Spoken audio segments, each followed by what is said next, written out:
Then she enters, not in chains, not surrounded by soldiers, not begging for mercy. Ching Shih walks into enemy territory with women and children beside her, 17 of them. No army, no cannon, no red flags flying behind her. Only her reputation.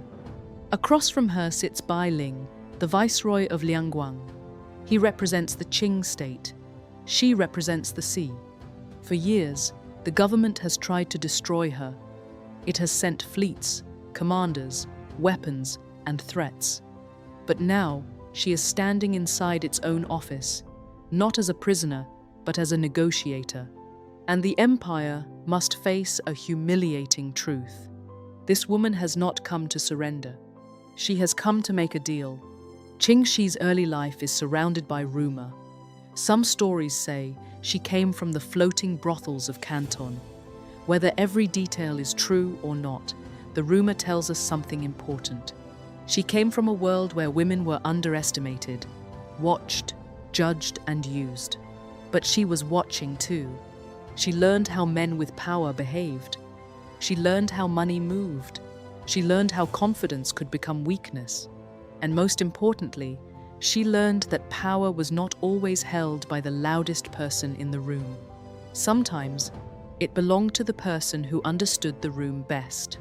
In 1801, she married Zheng Yi, a powerful pirate commander. But this was not the beginning of her story as someone's wife. It was the beginning of her rise into a world of maritime power. Zheng Yi was not just raiding ships, he was building alliances. Pirate groups that once fought separately were pulled into a larger confederation.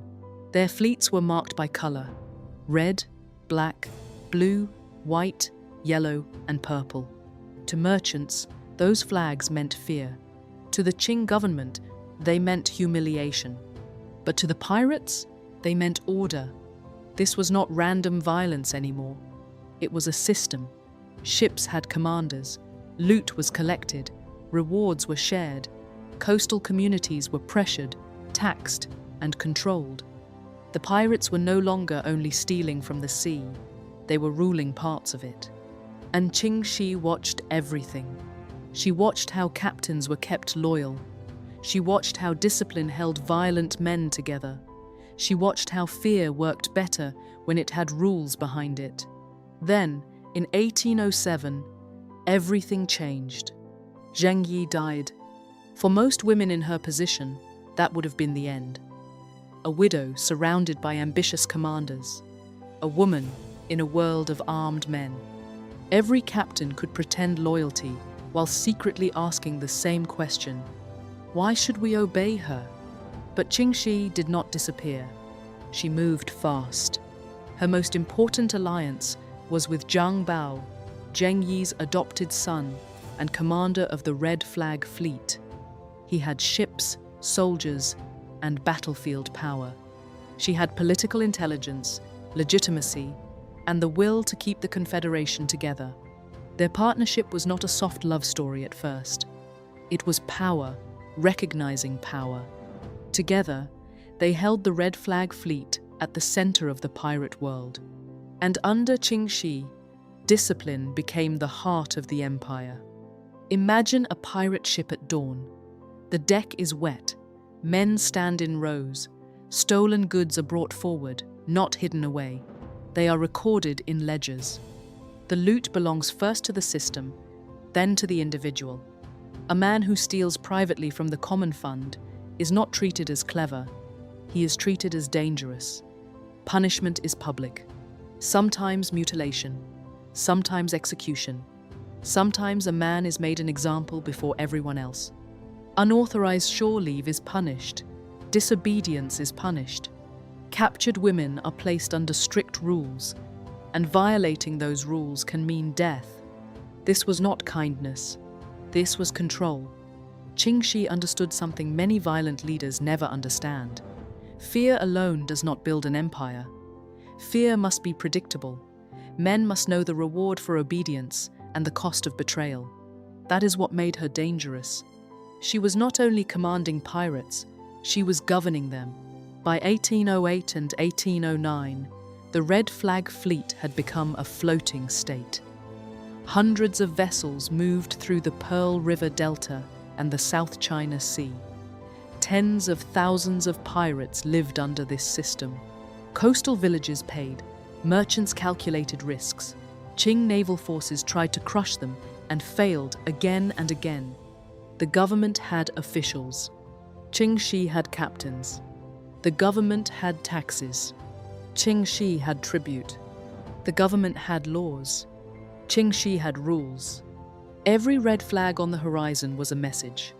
Imperial power did not fully control the sea. But no empire is safe forever. Pressure began to close in. Qing officials changed tactics. Portuguese forces near Macau became involved. Foreign merchants worried about trade routes. The sea that had once protected Ching Shih was filling with enemies. And then came the greater danger: division from within. Rival pirate commanders began thinking about their own survival. Guo Podai and the Black Flag Fleet became a serious threat. Defection was more dangerous than battle because one broken alliance could inspire others. Ching Shih had built a machine of discipline. Now the machine was beginning to crack. This is where the legend becomes human. Picture her at night, surrounded not by treasure, but by calculations. How many ships remain loyal?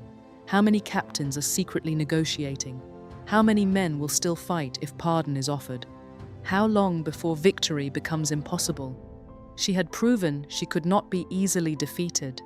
Now she had to decide whether another battle would protect her empire or destroy it. A weaker leader might have chosen pride. Fight until the end, burn everything, die with the legend intact. But Ching Shih was not trying to become a tragic symbol. She was trying to survive. Negotiations began. The government wanted surrender. The pirates wanted pardon. Jiang Bao needed protection. Ching Shih wanted something more valuable than treasure.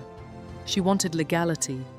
She wanted to leave the criminal world without walking directly into execution.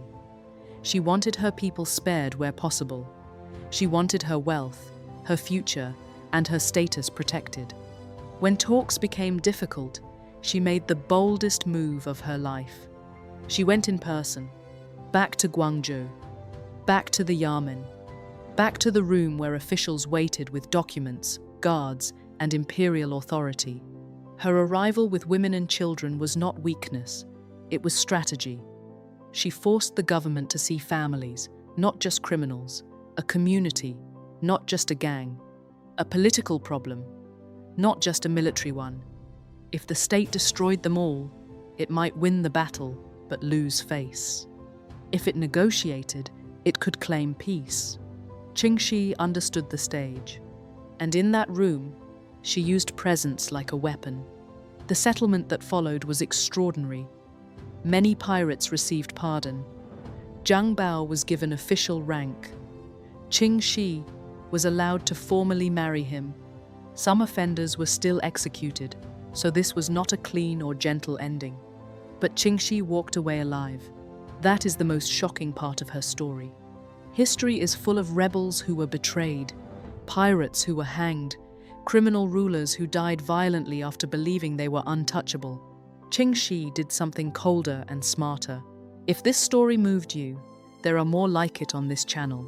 Subscribe, and we'll see you in the next one.